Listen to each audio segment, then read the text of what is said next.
दादी क्यों मारेगा बेटा? तू रोया जब दादी ने पूछी कौन क्यों रो है? अच्छा ईब रो के दिखा, मैं पूछूंगा क्यों होगा। क्यों होगा बेटा? किसने मारी? दादी दादा ने। दादी दादा दोनों ने मारी। दादा है तो कौन? मारी। तेरी मम्मी ने भी मारी। हाँ। दादा है तो कौन? दादा चंडीगढ़ जा रहा है। फोन पे मारी? फिर रो के दिखा दादा ने मारी तो।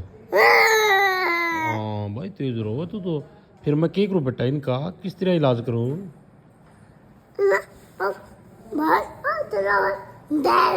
आग ला के गए हूँ। हाँ। फिर ना पिटेंगे? मन्नत नहीं पिटे हो आप? आप ना भी जाओ। आप अच्छे हो। मैं अच्छा हूँ। हाँ। ना भी जाओ। और खाओ जाओ।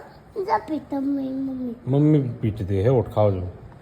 चलो ठीक से भाई, शिकायत या आपके आगे पूछा दो। मम्मी किसे भी जब मारा। अच्छा